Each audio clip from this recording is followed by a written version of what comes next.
woman lightly sprinkled some water on the painting, and the next second the dragon on it came alive and soared into the air. Everyone there was instantly stunned, and the reason she was this powerful, she was actually an ancient cultivator. Years ago, the Grandmaster of the Mystic sect passed the entire sect's teachings to her, to help her break through to the true immortal realm, but because she lacked true emotions she never succeeded. Once she arrived, the Grandmaster finally felt at ease and passed on. The next day when she was brought back to her birth parents' home, she overheard the nanny gossiping. It turned out the adopted daughter didn't want to marry a man in a vegetative state, so they brought her back as a substitute bride. When the driver respectfully led her to the house, he told her to use the side door. She immediately asked why. He claimed the young master ordered it because the front door was broken. She didn't buy it and headed straight for the main entrance. She opened her celestial eye and blasted the entire door down. The driver and nanny were horrified. At the same time, the loud noise startled the family inside. Her older brother thought it was an earthquake and tried to hide. Their father calmly said it didn't sound like one, so the brother went to check. The moment he saw her, he scolded her for being crazy. He tried to rush over and teach her a lesson, but she cast a spell and made him kneel on the spot. He looked up thinking someone was secretly attacking him. She mocked him, saying she just came home and he didn't need to kneel to greet her. He insisted he never meant to greet her at all, yet his legs felt like they weighed 1,000 pounds. He couldn't stand up.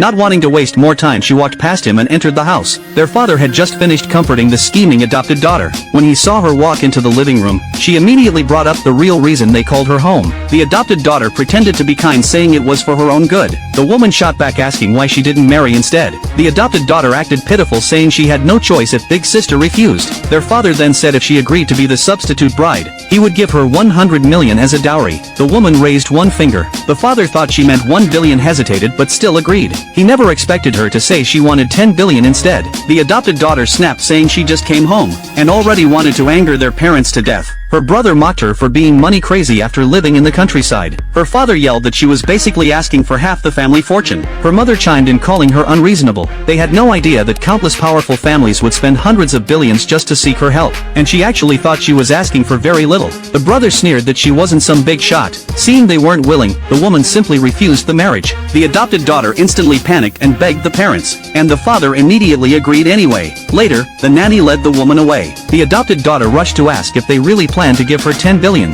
The father assured her the family fortune would eventually go to her and her brother. Hearing that, she felt smug. Meanwhile, the nanny brought the woman to a storage room. When the woman asked about the guest room next door, the adopted daughter walked over, claiming she had offered to give it up, but the parents refused because they felt bad for her. The woman didn't hesitate and said the room was originally hers anyway. She walked past the adopted daughter, entered the room and closed the door. The adopted daughter